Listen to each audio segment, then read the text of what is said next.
Hello friend, आज की class में आप सभी का बहुत बहुत स्वागत है। आज हम लोग का क्लास है सीडीपी का और टॉपिक है सतत और व्यापक मूल्यांकन।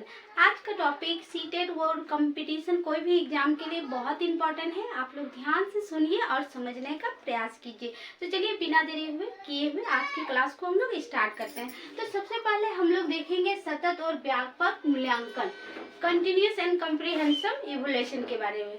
तो ये जो सतत और व्यापक मूल्यांकन की बात करते हैं तो सबसे पहले इनका जो सुझाव है किसने दिया, वो थोड़ा सा बारे में उसके बारे में इसका हिस्ट्री के बारे में जान लेते हैं। यहाँ से भी क्वेश्चन पूछा जाता है, इसलिए थोड़ा सा इसके बारे में जान लेते हैं। तो सबसे पहली बार जो इसका सुझाव था सतत और व्यापक मूल्यांकन के बारे में, तो वो एनईपी 1986 में इनके बारे में सुझाव दिया था, ये सतत और व्यापक मूल्यांकन के बारे में। उसके बाद एनसीएफ 2005 में ने शैक्षिक गतिविधियों पे बल दिया था। शैक्षिक मतलब होता है सब्जेक्टिव, और शैक्षिक का अर्थ होता है जो क्लासरूम में सब्जेक्ट से अलग जो भी बच्चा क्रियाकलाप करते हैं उस चीज पर बल देने की बात कहा था। वो कब कहा था? एनसीएफ 2005 में।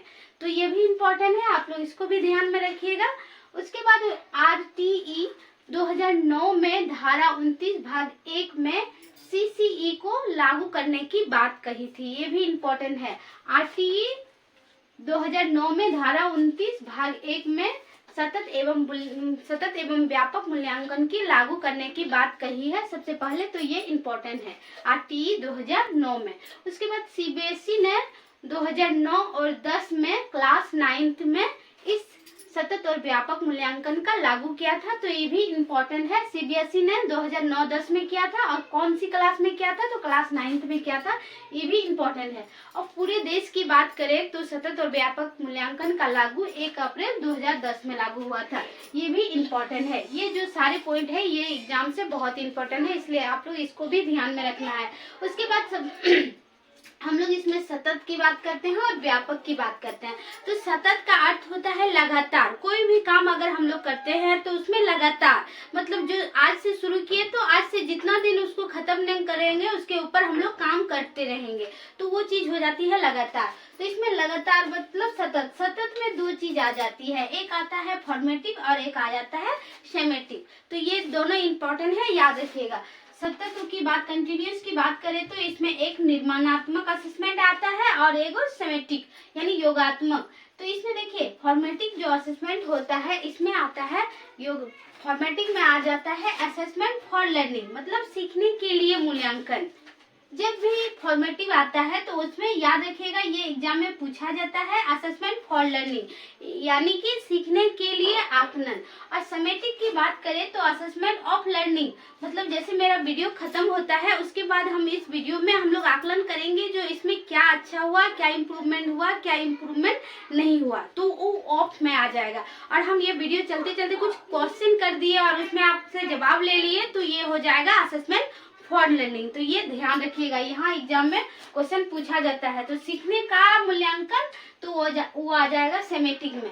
उसके बाद यहाँ पे एक इम्पोर्टेंट है, ये जो फॉर्मेटिक असेसमेंट जो होता है ये फॉर्मेटिक असेसमेंट में होता है कि बच्चा का गैप्स मतलब बच्चों की कमियों का पता लगाया जाता है। जैसे कि बच्चा का हम नया बच्चा का एडमिशन लेते हैं तो उसमें उस बच्चे का हम लोग सबसे पहले क्या करते हैं, स्तर का पता करते हैं, आखिर बच्चे किस स्तर तक किस क्लास लायक है, तो उसको हम लोग क्या करते हैं, डायग्नोस्टिक करते हैं, उसमें जांच करते हैं। जैसे डॉक्टर के पास जाने से पहले बीमारी का चेक करने के लिए सबसे पहले क्या होता है, जाँच किया जाता है। उसी प्रकार ये जो फॉर्मेटिक असेसमेंट होता है उसमें बच्चों की जाँच किया जाता है। उसके बाद उस जाँच के रिपोर्ट के अनुसार उसमें फिर निदानात्मक उपचार किया जाता है यानी रेमेडी दिया जाता है, दवाई दिया जाता है। तो उसी प्रकार ये फॉर्मेटिक असेसमेंट जो होता है उसमें बच्चों का स्तर का पता लगाया जाता है और फिर उस कमी का उस आधार पे उस बच्चों पे फिर उपचार किया जाता है। तो आप लोग इसमें ध्यान दीजिएगा, इसमें गैप्स का पता लगाया जाता है, फिर निदान भी किया जाता है और प्रक्रिया की जांच भी किया जाता है। इसमें जो प्रक्रिया चलती है उसमें हम लोग जांच भी करते हैं, प्रतिदिन बोलिए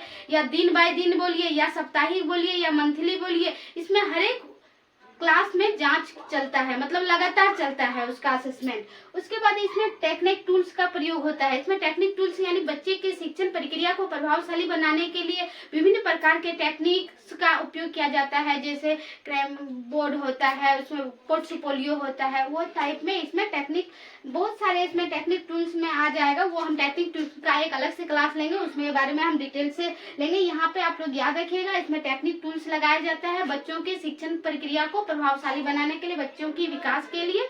उसके बाद इसका जो असेसमेंट का जो वेटेज होता है ये 40% होता है, ये बहुत इंपॉर्टेंट है। फॉर्मेटिक असेसमेंट का कितना वेटेज होता है, 40% होता है, और समेटिक असेसमेंट का वेटेज कितना होता है, 60% होता है। ये आप लोग बहुत इंपॉर्टेंट है, आप लोग ध्यान रखिएगा। उसके बाद ये जो होता है फॉर्मेटिक असेसमेंट होता है 4 बार कितना बार होता है, 4 बार, 10 अंक करके होता है। ये मौखिक होता है, लिखित होता है, अन्य प्रकार के भी हो सकता है। इसमें कोई नहीं है जो लिखित ही होगा, ऑब्जेक्टिव टाइप का भी हो सकता है, ठीक ना। तो ये होता है 4 बार, फॉर्मेटिक असेसमेंट 4 बार होता है। और इसमें क्या होता है, बच्चे की क्वालिटी का जांच किया जाता है, गुणवत्ता।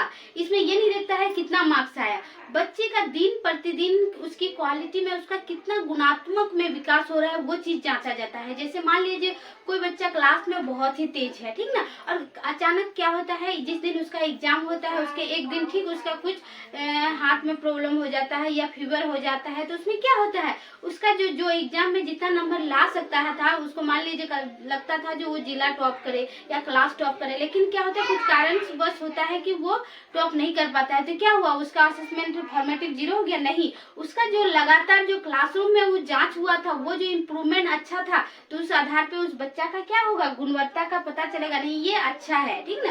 तो इसमें क्या होता है, फॉर्मेटिव में उस गुणवत्ता का पता चलता है। और जब समेटिक की बात करें तो ये 60% होता है, इसमें 2 बार होता है, ये 30% करके 2 बार होता है, 30 + 30, यानी समेटिक असेसमेंट 2 बार होता है। इसमें मात्रा या नंबर का मार्क्स का कितना मार्क्स आया, इसमें मार्क्स का जानकारी पड़ता है ये, और ये अंत में होता है, ठीक। तो ये हो गया, ये 2 बार होता है और ये 4 बार होता है। तो याद रखिएगा, फॉर्मेटिव असेसमेंट जो होता है कितना बार होता है, 4 बार होता है, और समेटिक असेसमेंट कितना बार होता है, 2 बार होता है। ये बहुत इंपॉर्टेंट है।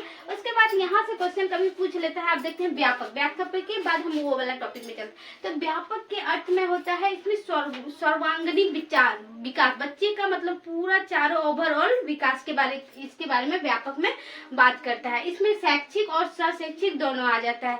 शैक्षिक हुआ यानी क्लास में बच्चे सब्जेक्ट से रिलेटेड, मतलब सब्जेक्ट में क्या है, उसका हिंदी में मार्क्स कितना है, गणित में मार्क्स कितना है, गणित साइंस में कितना है, सारा सब्जेक्टिव में बात करें तो वो शैक्षिक में आ जाएगा, यानी क्लास में सब्जेक्टिव संज्ञानात्मक विकास का क्षेत्र इसमें आ जाता है। उसके बाद सशैक्षिक का बात करें तो इसमें बच्चे की सब्जेक्ट को छोड़ करके क्लास में उसका अनुशासन कैसा है, क्लास में पीरियड के टाइम में वो कैसा रहता है, उसके बाद उसमें क्लास का एक्टिविटी क्या है, खेलकूद में उसका क्या परफॉर्मेंस है, डांसिंग में उसका क्या परफॉर्मेंस है। तो वो सब्जेक्ट के अलावा जितना भी एक्टिविटी होता है, उन सारे एक्टिविटी में वो कितना इन्वॉल्व है, उसके बारे में जांच करना सशैक्षिक क्षेत्र के अंतर्गत आ जाता है। तो ये पूरा क्षेत्र में ये सारा चीज कुल मिला के ये व्यापक में जोड़ा जाता है, यानी क्लास से भी और क्लास के बाहर और क्लास के अंदर जितने भी एक्टिविटी होता है वो सारे व्यापक मूल्यांकन में हम लोग उसकी जांच करते हैं।